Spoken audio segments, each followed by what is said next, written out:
Assalamualaikum warahmatullahi wabarakatuh. Selamat pagi Ibu Marjuni dan juga teman-teman. Kami dari kelompok 6 akan mempresentasikan tentang pola pelayanan bimbingan dan konseling. Sebelumnya, anggota kelompok kami yang pertama saya Sinta Fifah Ramadan NIM 14014-9346. Yang kedua ada Dwi Ayu Wulandari NIM 14014-9347. Dan yang terakhir ada Rindita Milenia NIM 14014-9348. Yang akan kita bahas pada kali ini adalah yang pertama, pola umum bimbingan dan konseling. Yang kedua, jenis-jenis layanan bimbingan dan konseling. Yang ketiga, kegiatan pendukung bimbingan dan konseling. Untuk yang pertama, pola umum bimbingan dan konseling. Pola umum bimbingan dan konseling di sekolah sering disebut dengan BK Pola 17. BK Pola 17 karena di dalamnya terdapat 17 butir pokok yang amat perlu diperhatikan dalam penyelenggaraan bimbingan dan konseling di sekolah. Pada umum, bimbingan dan konseling meliputi seluruh kegiatan bimbingan dan konseling yang menyakup bidang-bidang bimbingan, jenis layanan, dan kegiatan pendukung bimbingan dan konseling. Pola umum tersebut adalah sebagai berikut. Yang pertama, kegiatan bimbingan dan konseling atau BK secara menyeluruh meliputi 4 bidang bimbingan, yaitu bimbingan pribadi, bimbingan sosial, bimbingan belajar, dan bimbingan karir. Yang kedua, kegiatan BK dalam keempat bidang bimbingan diselenggarakan melalui 7 jenis layanan, yaitu layanan orientasi, informasi, penempatan atau penyaluran, pembelajaran, konseling perorangan, bimbingan kelompok, dan konseling kelompok. Yang ketiga, untuk mendukung ketujuh jenis layanan itu, diselenggarakan 5 kegiatan pendukung, yaitu instrumentasi bimbingan dan konseling, himpunan data, konferensi kasus, kunjungan rumah, dan alih tangan.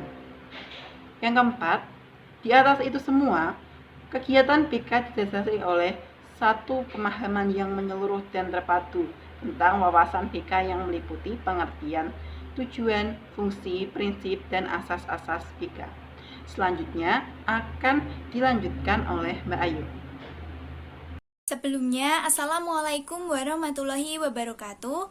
Perkenalkan, saya Dwi Ayu Wulandari dengan nomor NIM 140141937.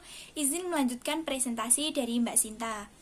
Yang selanjutnya ada bidang-bidang bimbingan dan konseling.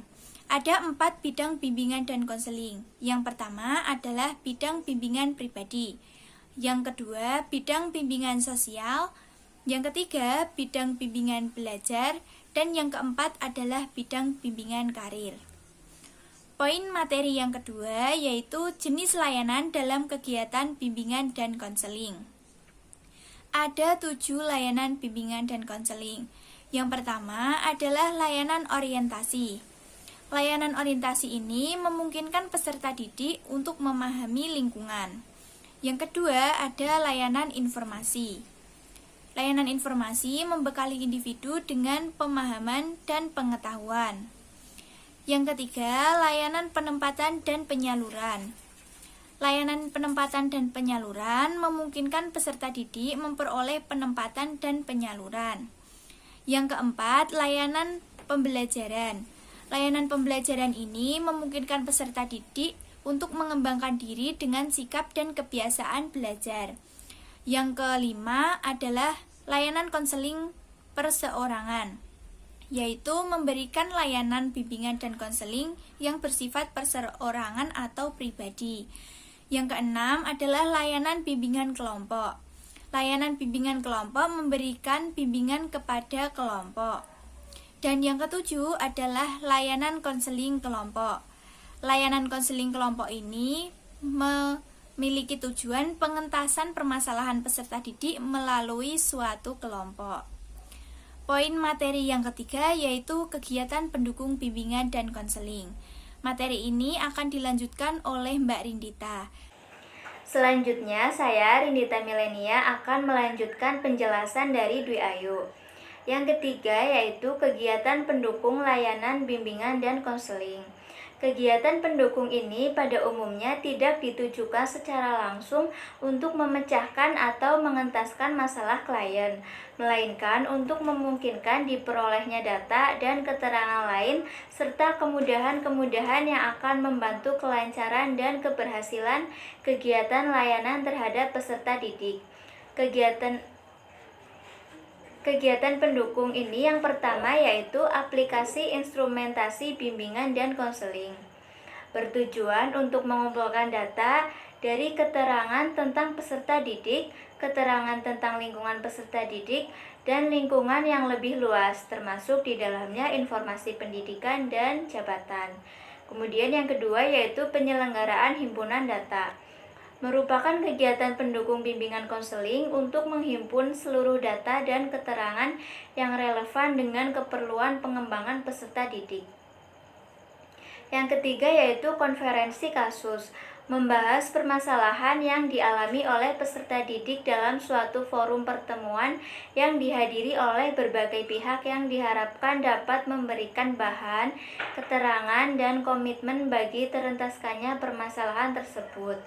Kemudian yang keempat yaitu kunjungan rumah, merupakan kegiatan pendukung bimbingan konseling untuk memperoleh data, keterangan, kemudahan, dan komitmen bagi terentaskannya permasalahan peserta didik melalui kunjungan ke rumahnya.